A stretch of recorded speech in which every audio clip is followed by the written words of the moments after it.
Assalamualaikum warahmatullahi wabarakatuh.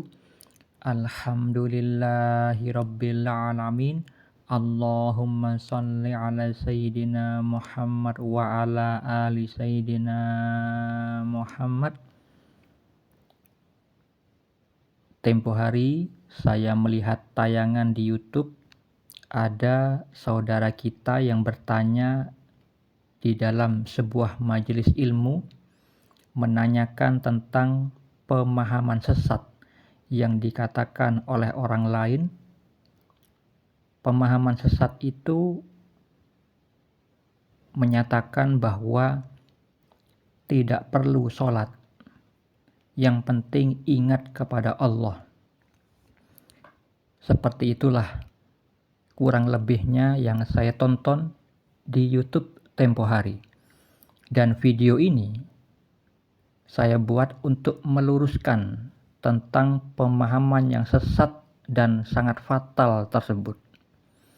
Sebelum saya jawab dengan materi spiritualnya, maka saya berikan contoh untuk memudah pahamkan Anda semua, seperti Allah Subhanahu wa Ta'ala yang Maha berilmu, Maha bijaksana, seringkali memberikan perumpamaan di dalam Al-Quran untuk memudah pahamkan bagi hamba-hambanya agar memahami makna firman-firman Allah di dalam Al-Quran.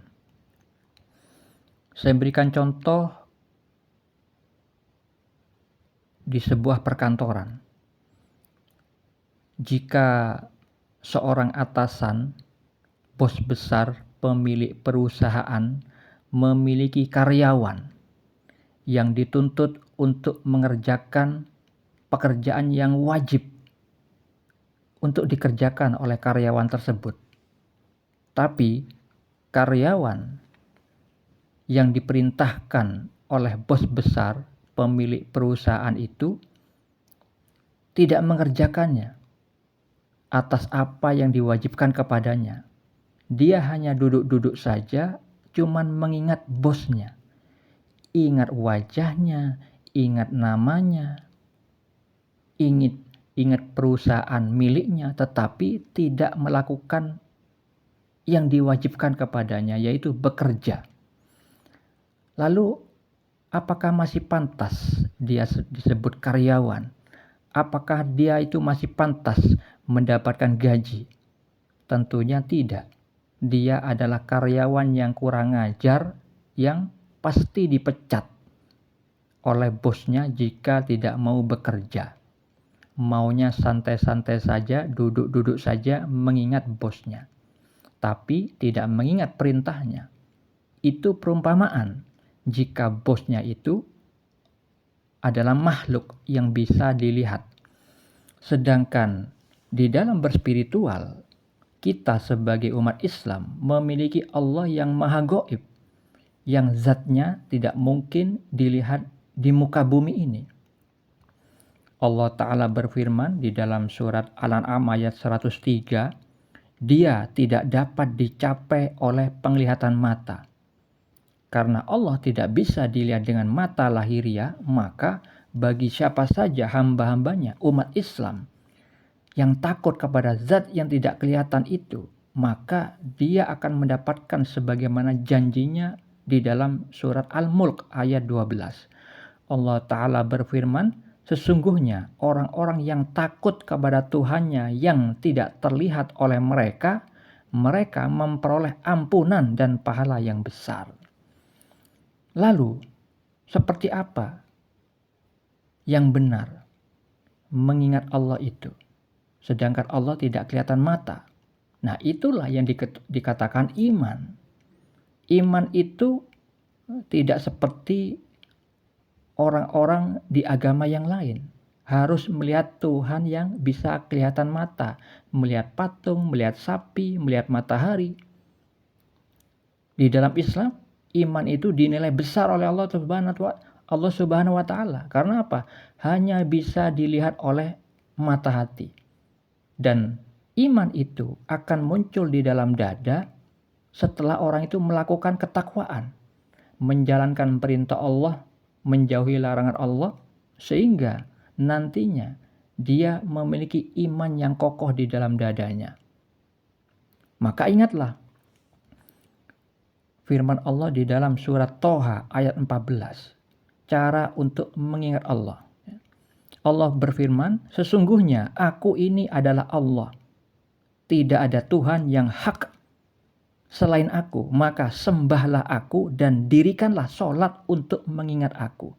Jadi, orang yang dikatakan tidak perlu sholat, orang yang mengatakan tidak perlu sholat, cukup mengingat Allah, itu pemahaman yang keliru, sangat keliru. Kenapa? Justru ketika dia tidak mau melakukan sholat, itu adalah wujud bahwa dirinya tidak ingat. Kalau dia ingat, pasti dia ingat firman Allah di dalam Al-Quran dan melaksanakan. Sebagaimana yang tadi saya sebutkan perumpamaannya. Kalau dia ingat bosnya menyuruhnya untuk bekerja, lalu dia duduk-duduk saja, cukup mengingat nama bosnya, tapi tidak mau mengerjakan yang diwajibkan kepadanya, itu bukanlah ingat, tetapi pembangkangan, kedurhakaan. Kemudian di dalam surat Al-Ankabut ayat 45, Allah juga berfirman bahwa sholat itu mencegah dari perbuatan-perbuatan keji dan mungkar. Dan sesungguhnya mengingat Allah, yaitu sholat, adalah lebih besar keutamaannya dari ibadah-ibadah yang lain.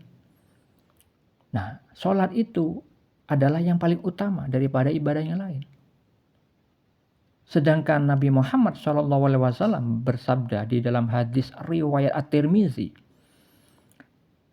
bahwa perjanjian yang mengikat antara kita dan mereka adalah sholat, maka siapa saja yang meninggalkan sholat, sungguh ia telah kafir. Jadi dihukumi kafir itu kalau ada orang, umat Islam, yang percaya bahwa meninggalkan sholat itu diperbolehkan. Dia telah menghilangkan syariat atau peraturan Allah. Itu dianggap kafir. Dianggap murtad dari Islam. Dan kalau misalkan orang itu mengaku berhakikat, sok-sok wali, maka ingatlah, wali-wali Allah, Nabi, Rasul Allah, itu tetap, walaupun mereka menduduki jabatan yang tinggi, mereka tetap mematuhi peraturan atau syariat Allah. Karena apa? Karena Allah berfirman di dalam surat Al-Jasiyah ayat 18 yang bunyinya, kemudian kami jadikan kamu berada di atas suatu syariat peraturan dari urusan agama itu, maka ikutilah syariat itu dan janganlah kamu ikuti hawa nafsu orang-orang yang tidak mengetahui.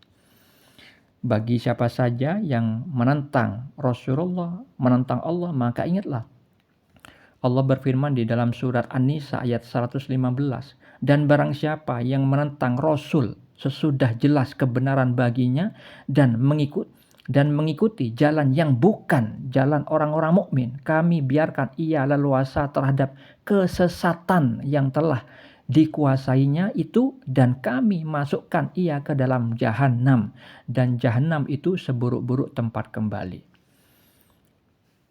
Kalau dia mengaku berhakikat itu berarti wali. Sedangkan mengenai wali, Allah berfirman di dalam hadis riwayat Al-Bukhari nomor 6502. Bunyi firman-Nya, sesungguhnya Allah Ta'ala berfirman, barang siapa yang menyakiti waliku, maka aku mengumumkan perang kepadanya. Tidaklah hambaku mendekat kepadaku dengan sesuatu yang paling aku cintai selain apa yang aku wajibkan baginya. Hambaku senantiasa mendekat diri kepadaku dengan amalan sunnah sehingga aku mencintainya. Jadi Allah sudah menyebutkan tentang walinya. Allah itu mencintai mereka karena mereka melakukan yang wajib dan menambahkan yang sunnah, bukan malah meninggalkan yang wajib. Itu sudah kesalahan fatal. Jadi jangan mengikuti orang-orang yang sesat pemahaman seperti itu. Mereka adalah orang yang sok berhakikat tapi berbuat durhaka karena kebodohan dia mengenai ilmu peraturan Allah yang bersumber dari Al-Quran dan As-Sunnah. Semoga bermanfaat. Assalamualaikum warahmatullahi wabarakatuh.